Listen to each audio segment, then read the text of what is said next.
قال الله تبارك وتعالى في شان حبيبه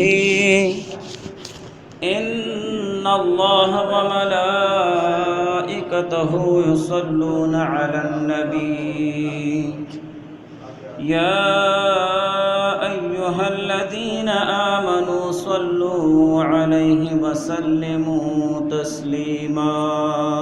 درود شریف اللهم صل على محمد كما تحب وترضى له. اللهم صل على محمد وأنزله المقعد المقرب عندك يوم القيامة. جزا الله عنا محمدا صلى الله عليه وآله وسلم ما هو أهله. رب اشرح لي صدري ويسر لي أمري واحلل عقدة من لساني يفقهوا قولي. سامعین محترم، آج کا دن بہت انتہائی بابرکت اور عظمت والا دن ہے، اور اس دن جو حضرت ابراہیم علیہ السلام نے قربانی دی تھی اس کی یاد تازہ کی جاتی ہے، اور عید الاضحیٰ اسلامی جو تہوار ہیں، خوشی کے دن ہیں، انہی دنوں میں سے بہت زیادہ عظمت اور اہمیت کا حامل دن ہے۔ اس دن میں تمام دنیا کے مومن مسلمان جو صاحب استطاعت ہوتے ہیں، اللہ تعالیٰ کے لیے قربانی دیتے ہیں، اللہ تعالیٰ کی رضا اور خوشنودی کے لیے، اور حضرت ابراہیم علیہ السلام کی یاد کو تازہ کرتے ہیں۔ قربانی حضرت ابراہیم علیہ السلام نے اپنے اکلوتے بیٹے حلیم المزاج فرزند حضرت اسماعیل علیہ السلام کی قربانی دی تھی، اور اسی واقعے کا حضرت ابراہیم علیہ السلام کی حیات طیبہ میں اپنے بیٹے کی قربانی دینے کا جو واقعہ ہے، قرآن پاک میں اللہ تعالیٰ نے ذکر کیا ہے، اور تمام امت مسلمہ کے لیے قیامت تک کے لیے اللہ تعالیٰ نے یہ عمل یادگار بنا دیا ہے۔ اللہ تعالیٰ نے فرمایا وقال انی ذاہب الی ربی سیہدین، وقال اور فرمایا ابراہیم علیہ السلام نے انی ذاہب الی ربی، بے شک میں چلا جاتا ہوں الی ربی، اپنے رب کی طرف، سیہدین وہ مجھ کو صحیح راہ دکھلائے گا، صحیح ٹھکانے پہ مجھے اللہ تعالیٰ لے جائے گا۔ وقال انی ذاہب الی ربی سیہدین، ابراہیم علیہ السلام نے یہ اس وقت فرمایا جب حضرت ابراہیم علیہ السلام اپنے قوم سے اور اپنے وطن والوں سے ایمان لانے کے بارے میں مایوس ہو گئے، اور اس وقت حضرت ابراہیم علیہ السلام پر ان کے بھانجے لوط علیہ السلام کے علاوہ کوئی بھی ایمان نہیں لایا تھا، اور حضرت ابراہیم علیہ السلام نے وہاں سے روانہ ہو گئے، اور انی ذاہب الی ربی سیہدین کا مطلب یہ ہے کہ میں دارالکفر کو چھوڑ کر، کفر کی جگہ کو چھوڑ کر اللہ تعالیٰ کی طرف جاتا ہوں، اور ایسے طرف چلا جاتا ہوں جہاں جانے کا حکم اللہ تعالیٰ کی طرف سے ہوا ہے۔ سو حضرت ابراہیم علیہ السلام اپنا وطن اور اپنا علاقہ چھوڑ کر روانہ ہو گئے، اور عراق سے ہوتے ہوئے شام آ گئے، اور اس تمام عرصے میں ابراہیم علیہ السلام کی کوئی اولاد نہیں تھی۔ پھر حضرت ابراہیم علیہ السلام نے اللہ تعالیٰ سے دعا کی، رب ہب لی من الصالحین، رب ہب لی، اے میرے رب عطا فرما مجھے من الصالحین، نیک اولاد، نیک اولاد مجھے عطا فرما۔ اور اللہ تعالیٰ نے یہ دعا قبول فرما دی ہے، اور ابراہیم علیہ السلام کو ایک حلیم المزاج اور انتہائی استقامت مزاج بیٹے کی خوشخبری اللہ تعالیٰ نے دی، اور اللہ تعالیٰ نے فرمایا فبشرناہ بغلام حلیم، سو ہم نے خوشخبری دی ابراہیم علیہ السلام کو بغلام الحلیم، ایک حلیم المزاج بردبار مزاج فرزند کی خوشخبری ہم نے دی اس کو۔ اور حضرت ابراہیم علیہ السلام حلیم المزاج فرمایا گیا، حلیم المزاج فرما کر اس طرف اشارہ ہو گیا کہ یہ فرزند اور یہ نومولود بچہ آگے جا کر اپنی زندگی میں صبر اور ضبط کی ایسی مثال قائم کرے گا، اور صبر اور ضبط کا ایسا مظاہرہ کرے گا جس کی مثال پوری دنیا نہیں دے سکے گی، قیامت تک ایسی مثال کوئی نہیں دے سکتا۔ جیسے حضرت اسماعیل علیہ السلام نے اپنی قربانی پیش کی، تو حلیم المزاج اور بردبار مزاج فرزند اللہ تعالیٰ نے اس کو وہ عطا فرمایا۔ اور حضرت اسماعیل علیہ السلام کے پیدا ہونے کا واقعہ اس طرح ہے کہ حضرت سارہ رضی اللہ تعالیٰ عنہ جو زوجہ مطہرہ حضرت ابراہیم علیہ السلام، یعنی ابراہیم علیہ السلام کی بیوی، جب وہ سمجھ گئی کہ میرے کوئی اولاد نہیں ہے، اور ادھر جو فرعون مصر تھا، لمبا واقعہ تفصیلی واقعہ روایات میں آتا ہے کہ ابراہیم علیہ السلام جب سفر پر ہوتے ہیں اور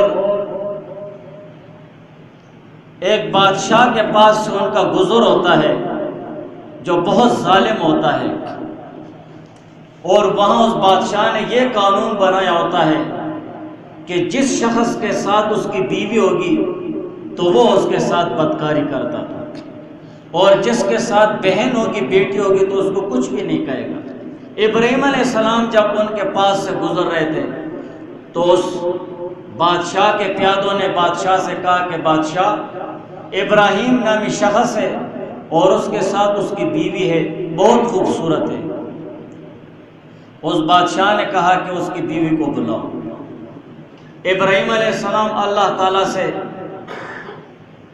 عبادت میں مصروف ہو گئے اور اللہ تعالیٰ سے مانگنے لگے، اور ادھر ابراہیم علیہ السلام نے یہ بھی فرمایا، انہوں نے کہا کہ یہ کیا لگتی ہے آپ کی؟ ابراہیم علیہ السلام نے فرمایا یہ میری بہن ہے۔ اور پھر حضرت سارہ رضی اللہ تعالیٰ عنہا سے فرمایا کہ دیکھو، اگر بادشاہ پوچھے کہ یہ آدمی آپ کا کیا لگتا ہے تو آپ اسے بتا دینا کہ میں اس کی بہن ہوں۔ اور وہ تو ہے صحیح بات کہ اسلامی تمام مومن مسلمان بہن بھائی ہیں، انما المؤمنون اخوہ، قرآن میں بھی اللہ تعالیٰ نے فرمایا۔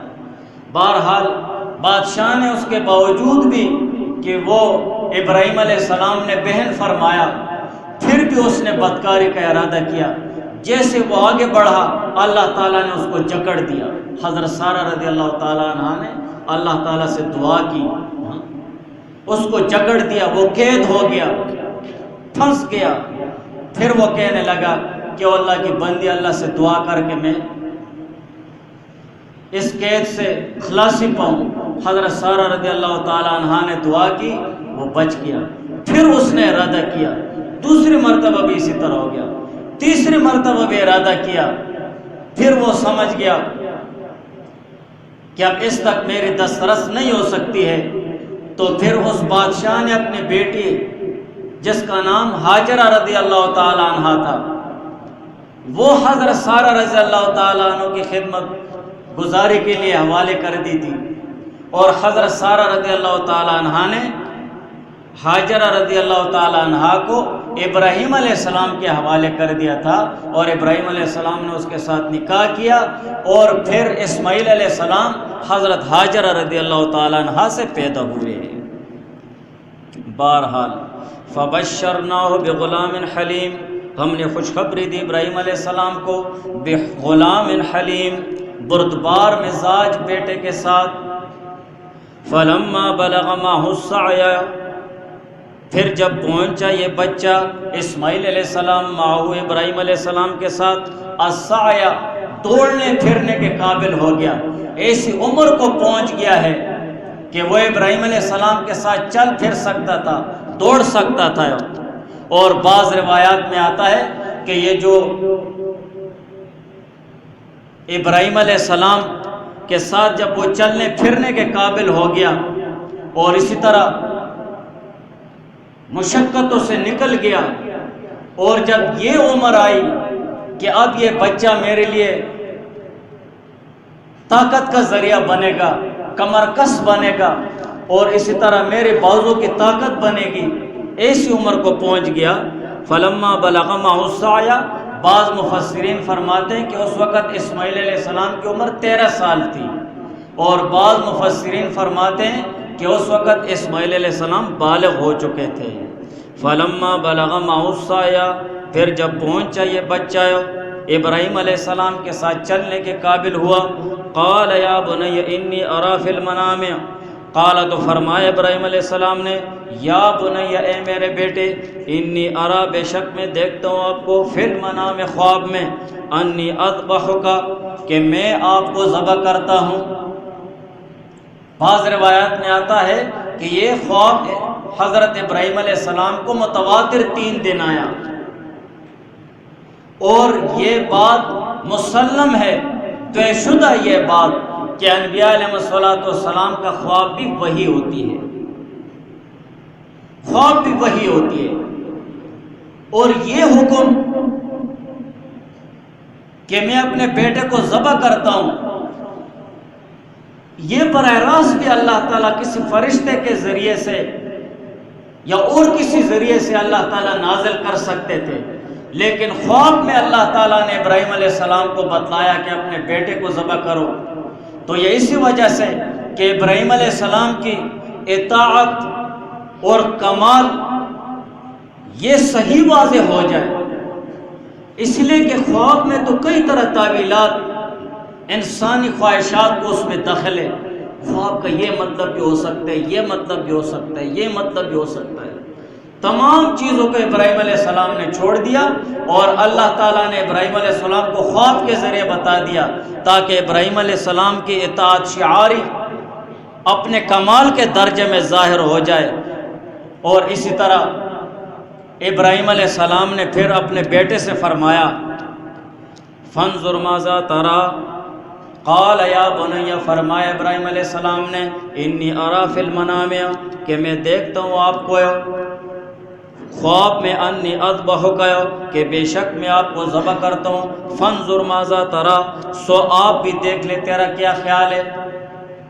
ابراہیم علیہ السلام نے اپنے بیٹے سے عرض کیا، قال تو بیٹا بھی ایسا جو انتہائی صبر اور ضبط اور انتہائی حلیم المزاج شخصیت اور نبی اور معصوم شخصیت تھی، تو انہوں نے اسماعیل علیہ السلام نے فرمایا، یا ابت افعل ما تؤمر، اے ابا جان افعل ما تؤمر، کر ڈالیو جس کا آپ کو حکم کیا گیا ہے۔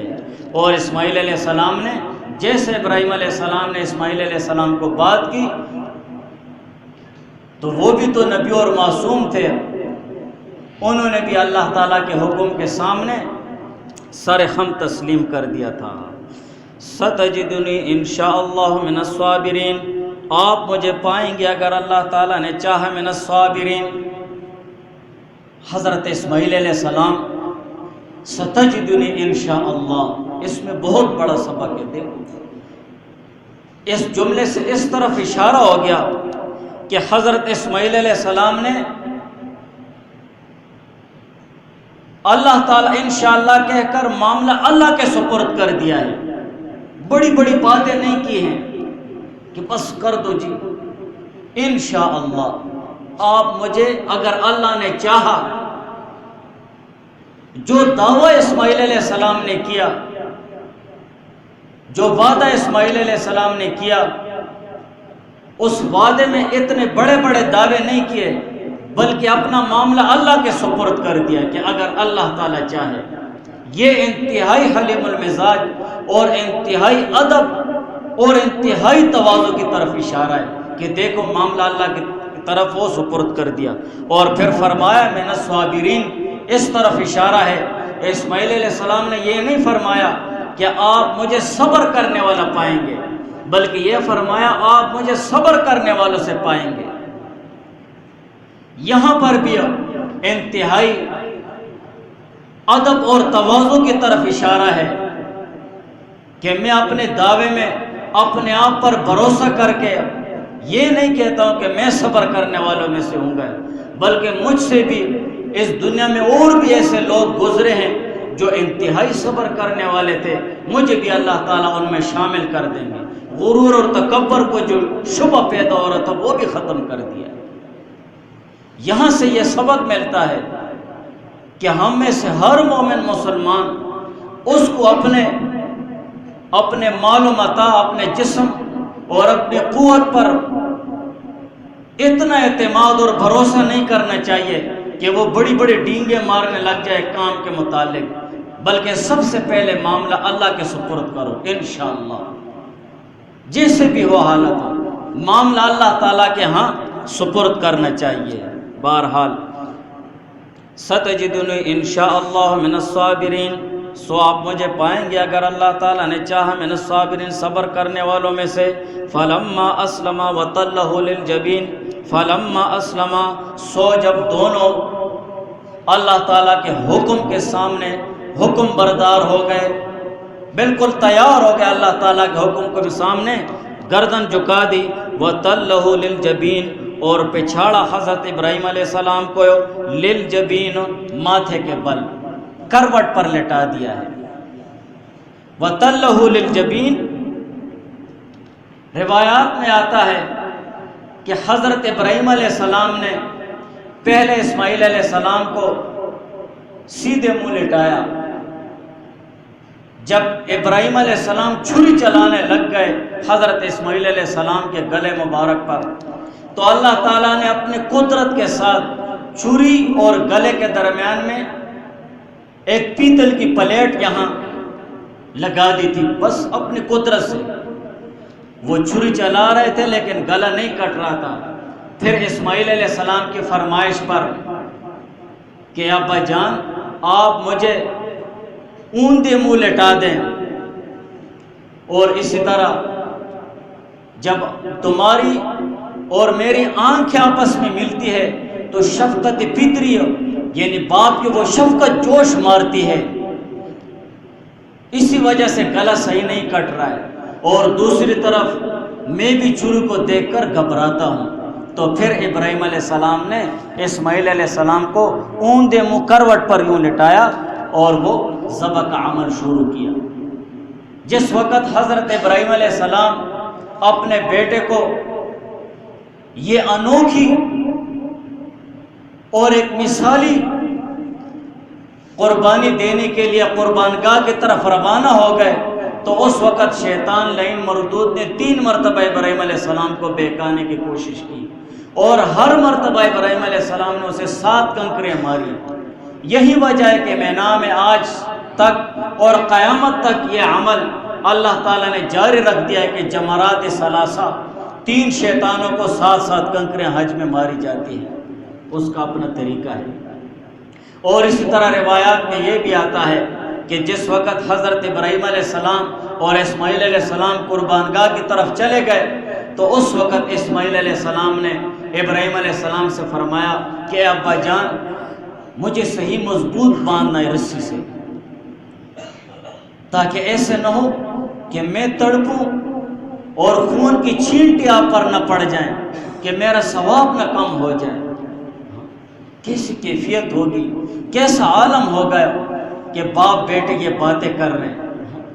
کھلا میدان، چٹل میدان، اور باپ اور بیٹا، اور یہ باتیں ہو رہی ہیں۔ اور پھر اسماعیل علیہ السلام نے فرمایا کہ ابا جان چھری بھی تیز کر دے، چھری صحیح تیز کر دے، اور چھری کو میرے گلے پر جلدی جلدی پھیرنا تاکہ میرا دم جلدی نکلے، اسی لیے کہ موت بہت سخت چیز ہے۔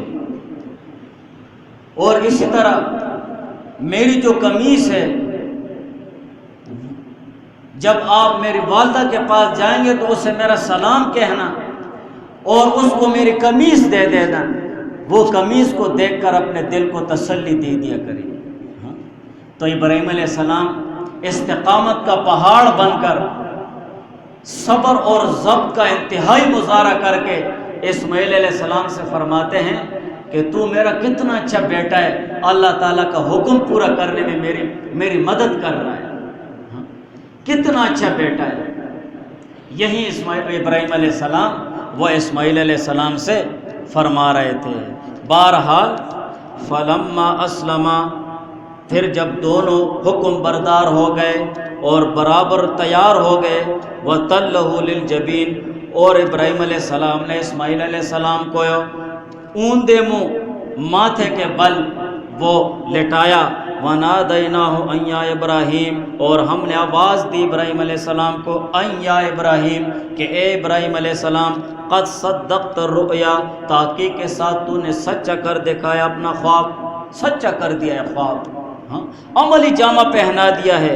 اِنَّا كَذَلِكَ نَجْزِي الْمُحْسِنِينَ، بے شک اسی طرح ہم بدلہ دیتے ہیں نیکوکاروں کو۔ اِنَّ هَذَا لَهُوَ الْبَلَاءُ الْمُبِينُ، بے شک هَذَا لَهُوَ الْبَلَاءُ الْمُبِينُ، یہ بہت واضح اور صریح آزمائش تھی اللہ تعالیٰ کی طرف سے۔ اس سے بڑی آزمائش کون سی ہوگی کہ اپنے 13 سال اکلوتے بیٹے کو، دعاؤں سے مانگا ہوا بیٹا اور انتہائی حلیم المزاج، اور بہت انتہائی ادب اور تواضع والا بیٹا ہے، جب وہ قوت بازو بن گئے، ایسی عمر میں ان کو ذبح کرنے کا حکم مل گیا، تو کیسے کیفیت ہوگی اور کیسا عالم ہوگا۔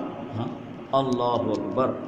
اِنَّا كَذَلِكَ نَجْزِي الْمُحْسِنِينَ، بے شک اسی طرح ہم بدلہ دیتے ہیں نیکوکاروں کو۔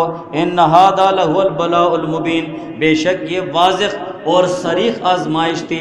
وَفَدَيْنَاهُ بِذَبْحٍ عَظِيمٍ، اور ہم نے بدلہ دیا ابراہیم علیہ السلام کو اسماعیل علیہ السلام کے بدلے میں بِذَبْحٍ عَظِيمٍ، ذبح کرنے کے لیے ایک بہت بڑی قربانی، بہت بڑا جانور اور بہت بڑی قربانی اللہ تعالیٰ نے بھیج دی تھی۔ جب ابراہیم علیہ السلام نے یہ آواز سنی اور پیچھے دیکھا تو جبرائیل علیہ السلام کھڑے تھے، وہ مینڈا وہ لا کر، اور یہ جو عظیم فرمایا گیا ہے قرآن میں، روایات میں آتا ہے کہ یہ وہ مینڈا تھا جس کی قربانی حضرت آدم علیہ السلام کے بیٹے حابیل نے دی تھی، یہ اس کی قربانی تھی۔ بہرحال عظیم اس لیے فرمایا گیا تھا کہ یہ قربانی اللہ کی طرف سے تھی اور اس کے قبول ہونے میں کوئی شک نہیں تھی۔